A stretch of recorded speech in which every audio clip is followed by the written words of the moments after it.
السلام عليكم ورحمة الله وبركاته، حبايبي متابعين قناة بيت البنات. ازيكم يا بنات؟ عاملين ايه؟ ان شاء الله النهارده هنعمل اكلة بسيطة وسريعة. هعمل ستريبس. انا كان عندي صدرين كده في التلاجة، فقلت عايزة اعمل اكلة سريعة وبرضو تديني كمية. فمعانا هنا صدرين من الفراخ قطعتهم زي ما انتم شايفين كده، ومعايا هنا دقيق، ومعايا هنا اللهم صل على سيدنا محمد البهارات. انا قطعت الصدر زي ما انتم شايفين كده يا بنات، بس سبت بقى صدر اوريكم ازاي قطعته. انا قطعته صوابع كبيره بالحجم دوت زي ما انتم شايفين كده بالظبط. لو انتي حابه تقطعيه ماشي، بتاع الفراخ اللي انتي بتجيبي منه ممكن يعملهولك ستريبس، مفيش مشكله. اللهم صل وسلم وبارك على سيدنا محمد. التوابل بتاعتي عباره عن توم باودر وبصل باودر وسبع بهارات وشوية من الملح الأبيض وشوية من الملح الأسمر أو الفلفل الأسمر يعني. أنا التوابل دي كلها هنزل بيها دلوقتي على الصدور بتاعتي يعني، وعلى حسب ما انتي عايزة بقى الكمية بتاعتك ممكن ايه تعملي. فأنا هنزل دلوقتي بالتوابل بتاعتي كلها على صدر الفرخة علشان أقلبها في بعضيها وتتجانس مع بعض كده وتاخد التتبيلة بتاعتي الحلوة ديت. اللهم صل وسلم وبارك على سيدنا محمد. على فكرة يا بنات الطريقة دي سهلة وسريعة وبسيطة جدا جدا، وهتديكي كمية بسم الله ما شاء الله كبيرة، ومش هتحتاج منك اي اضافات ايه تانية. بسيطة جدا جدا جدا. انا دلوقتي كده بدخل كل التوابل في قلب الفراخ بتاعتي علشان لما اجي اكلها احس ان هي ايه كلها مطعمة بالتتبيلة بتاعتي، هيبقى طعمها خطير ان شاء الله. اللهم صل وسلم وبارك على سيدنا محمد. كده خلاص انا يعتبر قلبتها. انتي لو حابه مثلا تركنيها في التلاجة ساعه مثلا، ممكن لو مستعجله زيي ممكن تعمليها على طول. انا مستعجله ان انا عايزه دلوقتي اتعشى بيها، في ايه هعملها دلوقتي معاكم على طول بامر الله. هجيب معايا دلوقتي الكفر الاولاني، هو عباره عن شويه من النشا شويه من الدقيق، ومعايا هنا شويه من الدقيق الذره هتلاقيه عند اي سوبر ماركت، ودوت دقيق عادي.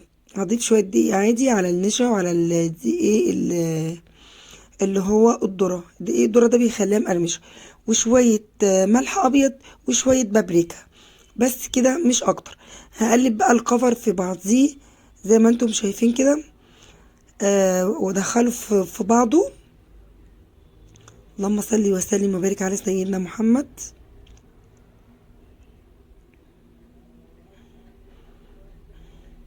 كده تمام. دخلت كل النشا والدقيق وكله ببعضه. هنبدأ بقى ايه يا بنات دلوقتي مع بعض، ايه هنشوف هنعمل ايه. المهم تتأكدي ان النشا اتقلب كويس والتوابل اتقلبت ايه كويس. اللهم صل على سيدنا محمد. دي خطوة مهمة ان انتي تقلبي النشا والتوابل. بص وانا بقلب كده لسه البابريكا تحت اهيت، فلازم تتأكدي من التقليب ايه يكون معاكي تمام. انا دلوقتي معايا بيضة، هي واحدة من البيض بس، هنزل بيهم بقى على الكفر بتاع اللي احنا قلبناه، وهديها بقى تقليبة كويسة، وهنزل معاليهم بشوية من المية. ده الكفر الاولاني، وهبدأ بقى اقلب الكفر ده كويس. اللهم صل على سيدنا محمد. انا حطيت ميه اهوت، ولا لبن ولا اي حاجه، ميه بنات عادي جدا خالص، ميه وبيضه. على فكره هتبقى تحفه تحفه ومختلفه تماما عن اي طريقه ستريبس كلتيها قبل كده. برضو زي ما بقولك خطوه التقليب دي مهمه جدا جدا علشان يتجانس كل الخليط بتاعي في بعضه. طبعا لما بنزل بالبيضه والميه بيبقى تقيل زي ما انتوا شايفين ايه كده. انا خفيته شويه بالميه تاني وضربته علشان يبقى زي الشكل كده خفيف زي ما انتوا شايفين كده. مش عايزاه ولا خفيف عن كده ولا تقيل عن كده، علشان اشبع بيه الفراخ بتاعتي. عفوا. حطيت دلوقتي معلقه من الكركم دي بقى بتدي برضو لون، بيخلي لون المطعم بالظبط. يعني انت لو كلت ستريبس قبل كده بتلاقي طبعا لونه مصفر شوية كده، فهي دوت السر في معلقة الكركم دي. وقلبته بقى كويس في بعضه كده. دايما كل خطواتك ركزي ان انتي تكون التقليب كويس علشان يتجانس مع بعضه الخليط. دي نقطة مهمة جدا جدا يا بنات. اللهم صل وسلم وبارك على سيدنا محمد. انا دلوقتي هعمل ايه بقى؟ هجيب الاستريبس بتاعي وهنزله في الخليط دوت زي ما انتوا شايفين كده بالشكل دوت. خدته بالتتبيله بحاله ونزلته في الخليط اللي انا عاملاه. وطبعا جنبي مجهزه على النار الزيت غزير معايا في الطاسه علشان ايه؟ يسخن، عشان هنقلي فيه ان شاء الله. وانتي بتعملي كده جهزي جنبك الزيت عبل انتي ما تعمليه في الخليط يكون الزيت بتاعك سخن. طبعا زي ما انتوا شايفين هتقلبي بنفس الشكل دوت كده، تشبعي قطعة الفراخ بتاعتك كويس قوي في الخليط الاولاني دوت، بحيث ان هي تتشبع كويس. اللهم صل وسلم وبارك على سيدنا محمد. انا دلوقتي بقى هعمل ايه؟ بعد ما عملت كده الشكل دوت واتاكدت ان هو اتشبع، هطلع بيه على الدقيق على طول زي ما انتوا شايفين كده، وهرش من فوق الدقيق، مش هضغط عليه. اوعى تضغطي، زي ما انا بعمل كده بالظبط، يا دوبك تشيلي وتحطي. ليه بقى؟ علشان انت لو ضغطتي هيبقى العجينه تقيله فيه، لكن كده هتبقى طالعه معاكي عاديه وهتبقى مقرمشه وهتديكي الشكل اللي هو زي شكل الكنتاكي كده. بصوا زي ما انتوا شايفين بالشكل ده كده، وتنفضيها وهتنزلي بقى الزيت بتاعها هو سخن. وهبدأ بقى ايه؟ احط الفراخ على طول في الزيت. اللهم صل وسلم وبارك على سيدنا محمد. نفس الكلام برضو اهوت، بترفعي على طول الدقيق كده وترشيه من فوق وتقلبي شمال ويمين كده بالراحة. اوعي تضغطي، زي ما انا بعمل بالراحة كده علشان يديكي الشكل اللي هو الموج المقرمش، والكفر هيبقى شكله خطير معاكي ومش هتلاقيه مكلكع ولا معجن. بصي بكل سهولة كده زي ما انت شايفة. بصي الشكل بسم الله ما شاء الله.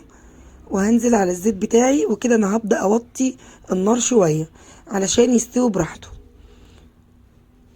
اللهم صل وسلم وبارك على سيدنا محمد. دعوة حلوة كده يا بنات وانتوا بتتفرجوا على الفيديو، وصلوا على سيدنا محمد واحنا بنشتغل. ربنا بيجعل البركة في الاكل وبجد وفي الوقت. بصوا بقى طبعا الزيت انه غزير، فانا مش هحتاج ان انا اقلب الاستريبس شمال ويمين وهو في الزيت. يعني طالما الزيت بتاعك غزير مش هيحتاج، هي هتتقلي مع نفسها الوش والظهر. بصوا يعني انا كده ان شاء الله يعتبر مش هيحتاج معايا ان انا اقلبه، هسيبه بقى بيستوي مع نفسه. وبكمل بقى بقية الكمية بنفس الشكل ده. وعلى فكرة بسم الله ما شاء الله بتدي كمية كبيرة جدا. وممكن مثلا لو انت حابة تعملي وتحطي في طبق فيل مثلا وتحطي في التلاجة، اعملي وحطي.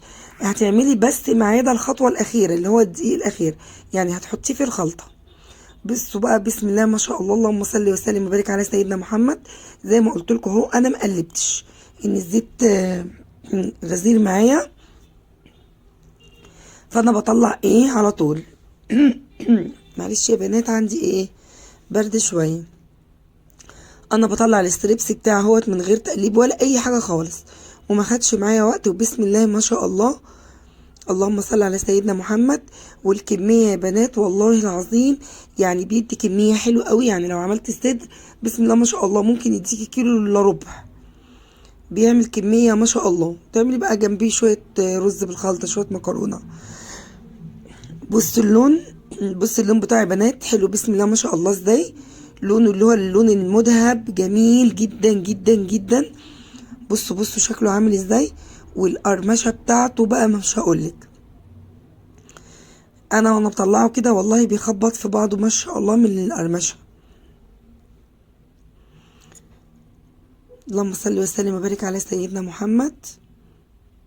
اللهم صل وسلم وبارك. بصوا يا بنات، بصي بقرمش ازاي، يعني انا بخبط عليه بالمستاكه. بصي القرمشه بتاعته، بسم الله ما شاء الله. هقطع لكم واحده دلوقتي عشان تشوفوها من جوه بس سخن. بصي الفرخه مستويه جوه ازاي، بس هو سخن بس معلش. قطعها كده بالسكينه. اللهم صل على سيدنا محمد. بصوا اللحمه من جوه عامله ازاي، ولا معجنه ولا اي حاجه، بسم الله ما شاء الله. وطريقه سهله ويعتبر مش مكلفه وبسيطه وسريعه. وبسم الله ما شاء الله. بعد ما خلصنا الكميه، بصوا يا بنات قد ايه من الصدرين. اللهم بارك اللهم بارك. يا ريت يا بنات دعوه حلوه منكم.